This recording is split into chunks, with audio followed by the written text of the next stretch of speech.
Well, everyone, welcome back and thank you so much for stopping by.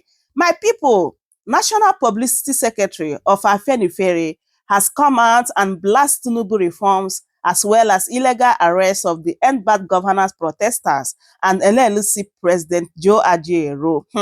My people, before I allow you guys to listen and hear what this man said here, because he really said it as it is. Look at this breaking news from Sahara Reporters. It says, Nigeria court grants 10 End Bad Governance protesters 10 million bail each. Adjourns case to September 27. My people, wonder shall never end. Like, there is nothing Musa no go see forget. Like, which kind of wickedness is this? Why is this Tinubu government so wicked towards Nigerians? My people, how can this Tinubu government ask the End Bad Governance protesters to pay 10 million naira each? Like, if these people have 10 million each, like, why are they even coming out to protest? Nigerians came out and cried out and told you that they are hungry, and now you are charging them 10 million each. Like, where do you even expect them to get the 10 million? Like, this is the height of it, my people.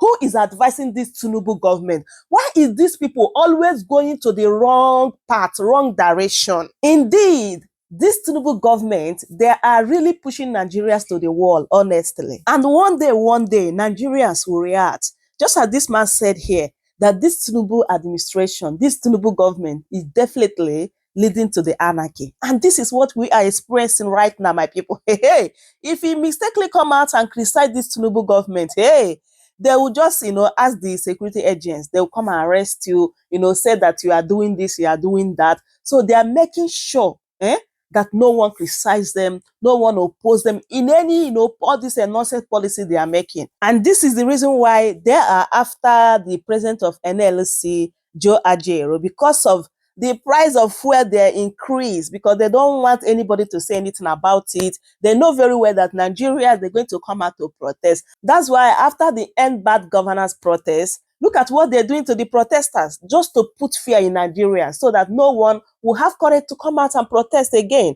My people, let me allow you guys so that you can listen and hear everything this man said here. But please, before then, if today is your first time here, don't forget to subscribe, like this video, share it as well. Thanks so much for doing so. Well, Prince Faloye, I think the narrative speaks for itself. NLC says this is a case of repression, intimidation, blackmail.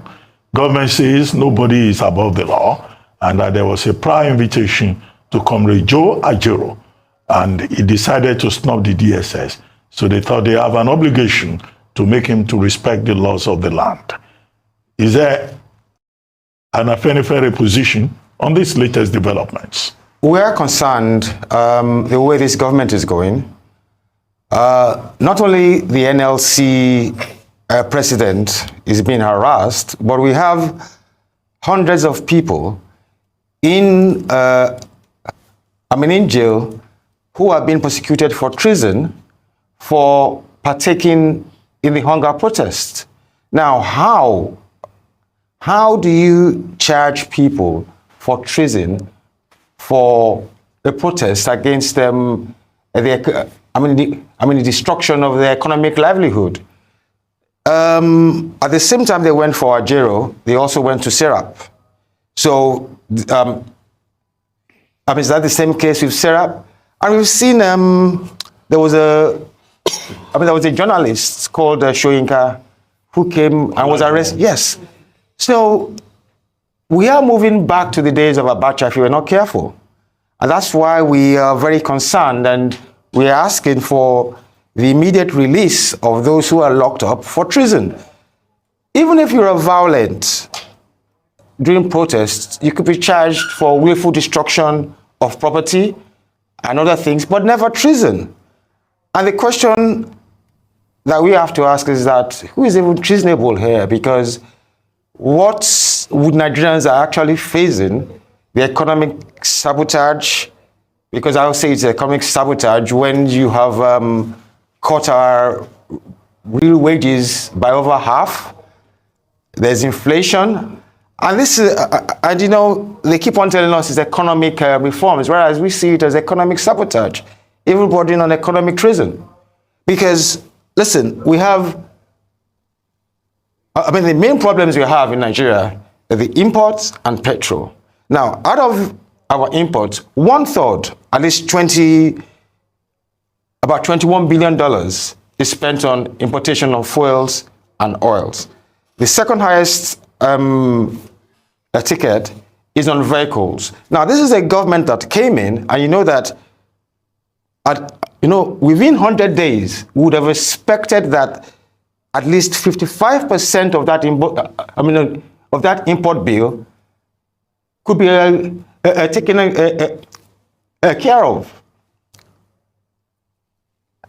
Instead of reducing the vehicle bills by making all government tiers buy locally produced cars, you go out, you buy thousands of expensive foreign cars. Our refineries have got over 20 billion. Nothing is happening. And then we also have these stories come out with Dangote's refinery. So what do you expect the people of Nigeria to say? Prince Faloye, by way of summary, is this your opinion or Afenifere position?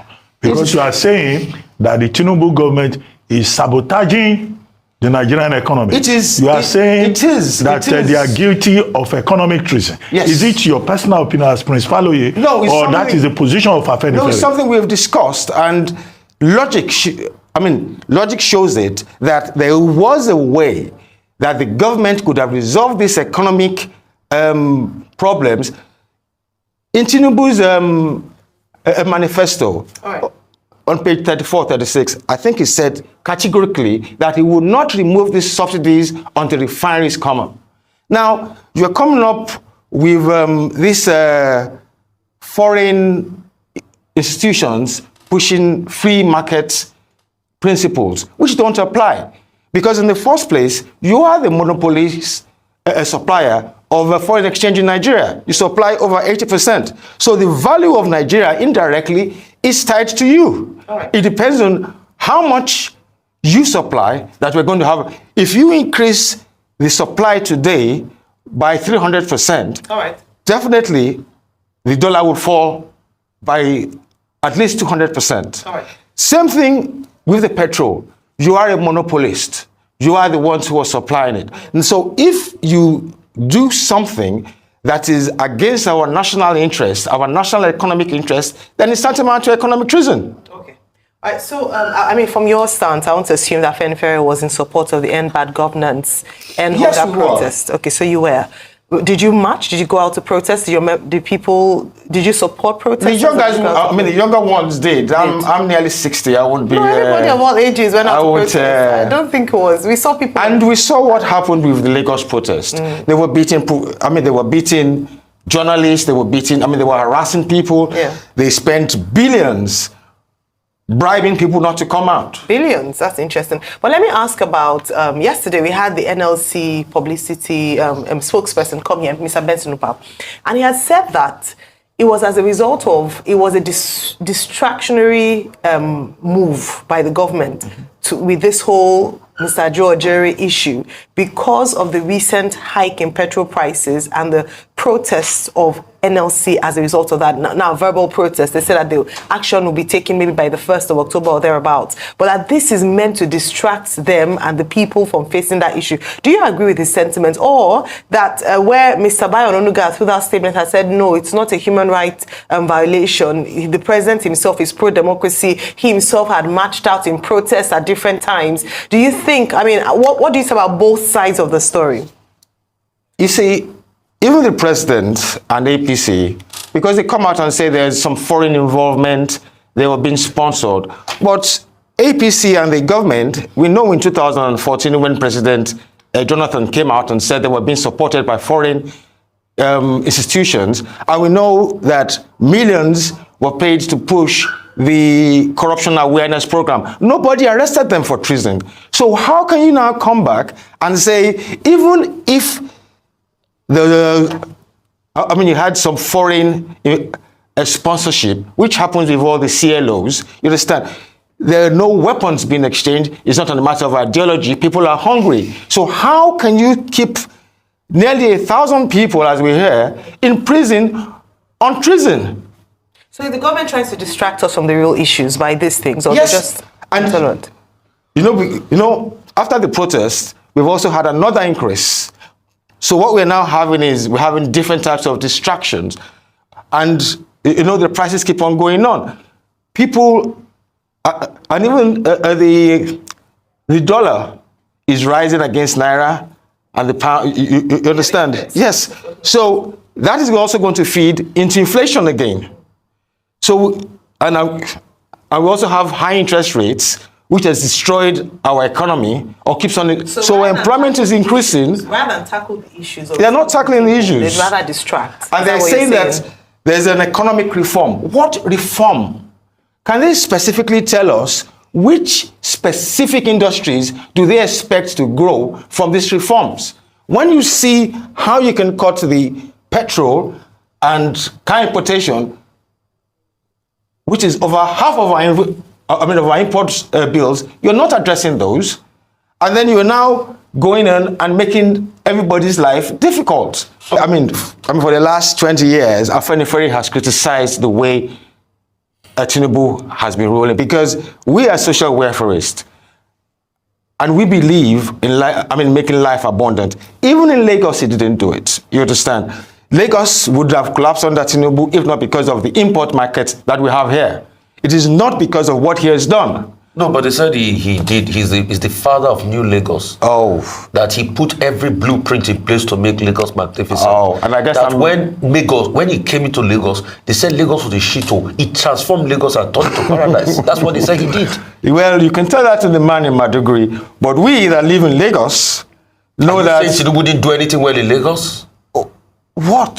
He's the father of modern Lagos. Listen, you built less than 16 kilometers of metro line in 24 years. How could you see, if he had finished the 160 kilometers in Lagos of metro line, we would have industrialized this economy. The same percentage, the same 70% of processing industries is what we're still having. It's still a neo-colonial economy. So your solutions? The solutions are this, right? And do you think he respects human rights of people? That you can answer quickly. And the solutions? Definitely not. Okay, so what are the solutions, economic solutions? Now I wrote something about the Nigerian dream, right? And if you go back to what Roosevelt did, you understand, I would have expected that when he came in, the first thing was to get rid of at least 50% of our imports. Then to take care of unemployment, poverty, and homelessness. He could have been engaged, you understand, in massive building of housing and railways. You will say, oh, we don't have the money. We do have the money. If you go, if you take the modern monetary theory, right? You could deficit budget. You could build as long as you prevent that money from seeping into imports. So if you build, let's say, 1 million or 2 million houses in every state, you understand? In total, with 100% of raw materials of locally produced. No, he didn't. He gave over 100 billion to the housing scheme so that they can start building houses. He's doing the coastal road. He's bringing about development. You see, there are different types you can bring infrastructure, right? We complained about the coastal road. When you build a road, you understand, you connect economic node points. You don't go and build a road where there's no economy. Second point. Mr. Ononuga yesterday was saying that Comrade AJORO of the NLC is not above the law of the land, that he had been invited. That can anybody imagine a situation whereby a labor leader will be invited by MI5 in the UK, right, or Scotland Yard, and the person will not honor the invitation and travel? But you have tried to defend Comrade AJORO here. Should there be a situation whereby somebody is invited and the person snubs the security agencies? Well, are there circumstances when that should be allowed? No, but we know that he was invited about 2-3 weeks ago, and he went. He went with a group, if I remember. Why are you intimidating? Because we see it as intimidation. What are the charges against him? Why was he arrested? I mean, in the airport. And if he was truly, then why did you now release him within 24 hours? You understand? We don't believe that you need to keep on bringing the NLC president in for questioning for the inalienable rights of citizens to protest. It's not, you understand? And, he has a meeting, which we all, which we've heard about, the TUC meeting, which is part of his labor group. Why did you have to arrest him before then, when you know? But you went to wait for him at the airport and arrested him and then released him, and probably going to arrest him, another week. It's intimidation. And it's not only NLC president. Because one thing I want to, because, we tend to concentrate on the big fish. There are underage protesters who are currently being locked up for treason. AJORO and NLC have, they have enough power to stop the government from harassing President AJORO. But what about those protesters who are being charged for treason? That is the main concern of Afenifere, because I came to this studio and I said, we support their inalienable rights to protest, especially in this case where their economic livelihoods have been destroyed under the pretense of an economic reform program, which is fallacious. All right, so as you have mentioned, the government's response to the End Bad Governance and End Hunger protest is arrests on the grounds of treason and other allegations. What should have been the alternative response? Because if people had come out to protest the fact that they were hungry and they were tired of living in penury and not being able to survive and live, what should have been the response of the government? The government should have done the right thing. All this economic reform of increasing rates, you are increasing rates against the cost-push inflation. It doesn't, doesn't make, you only increase interest rates against demand pull, not cost push, which you have cost. We've seen now what's been going on between NNPC and Dangote. And even leave Dangote because it's a private. What about our own refineries? Over 20 billion has been spent, nothing. If there is not some conspiracy, if there is not those who are working against our national economic interest, the government, whether you use the army corps or you go, to the Chinese or anybody, say, look, we'll give you 2 billion. We want this thing to work within 6 weeks. It could be done. But we have seen that because some people are importing and making money from subsidies, the whole country is being pushed down the slope. And we have to speak. You understand?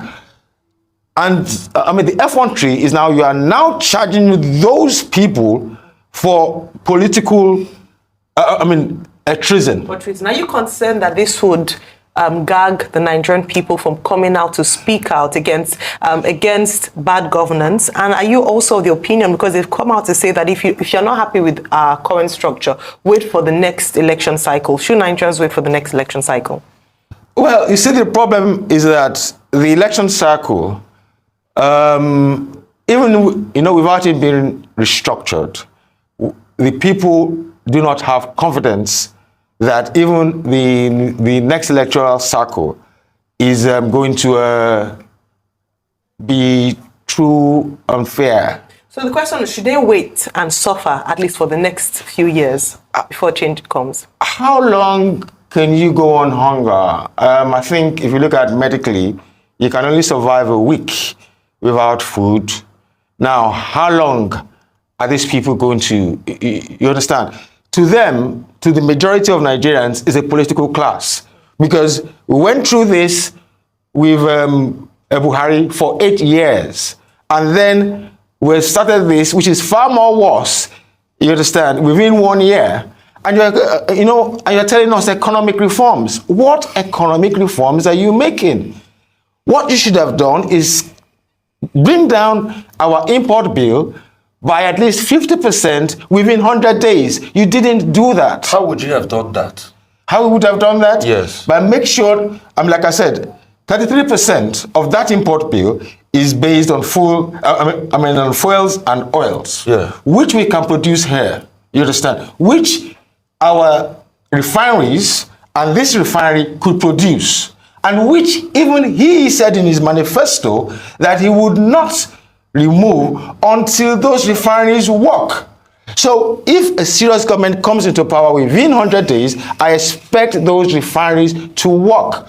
Now, we've been having excuses, but from what we have seen now that's happening now is that they are vested interest not to make those refineries work. We've also heard... They said mechanically complete. What do you think they mean by that? Well, they told us that in December. They told us that it was going to work in September, in December, in January. I think it changed with the seasons.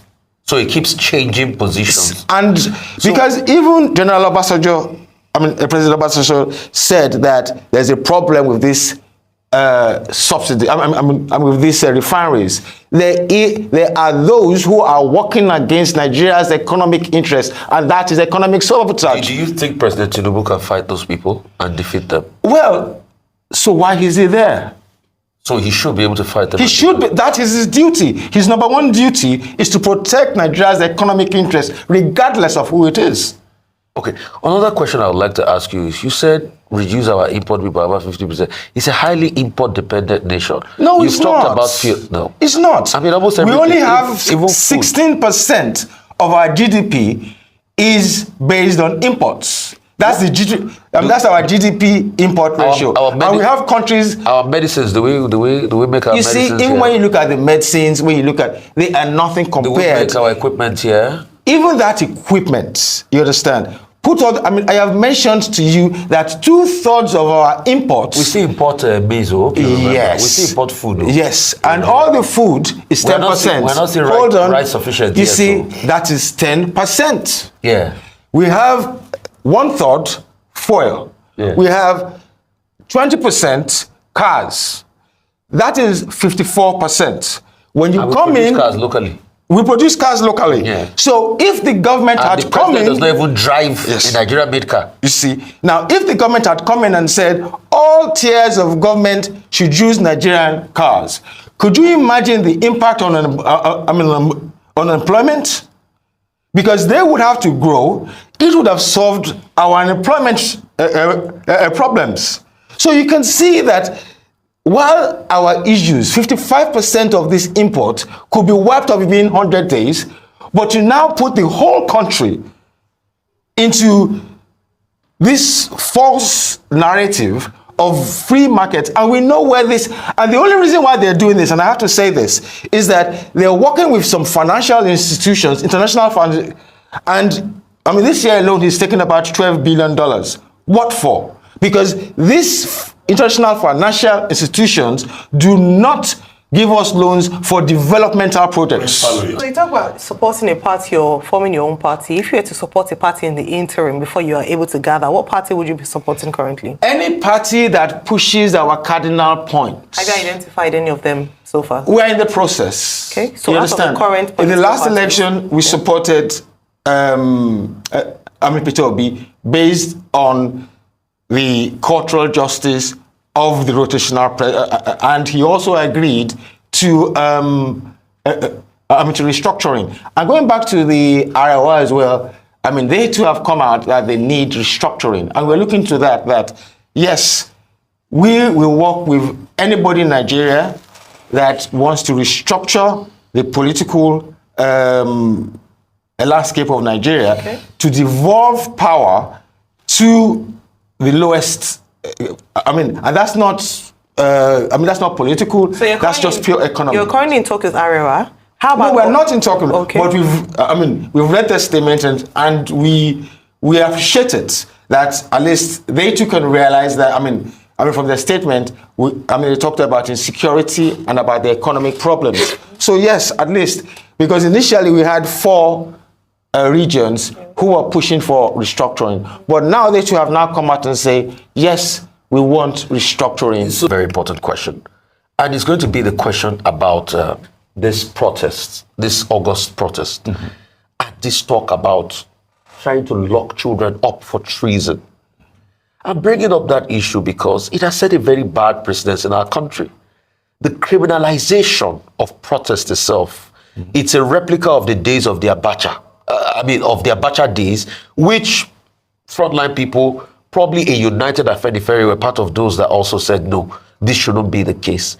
What are you people saying as regards this criminalization of protests now? It is, you see, it's not only sad here, but it's even gone in, on international press. If you Google it, you will realize BBC, all this, across the world, are placing it that Nigeria is criminalizing protest, and even underage protesters are locked up. This is not democracy anymore. We are sliding, and we have a statement, you understand, where we advise President Tinubu to listen to the advice of Professor Soyinka recently about fascism. We need to ensure that Nigeria does not fall into a fascist dictatorship. You think Nigeria is falling into a fascist dictatorship? Yes. You think President Tinubu's administration is a fascist dictatorship? Yes. Because when you arrest underage, when you arrest people for protest, when you criminalize or select a whole ethnicity and attack them, when you attack your opponents, and anybody that speaks against you, that's fascism. Welcome to Channel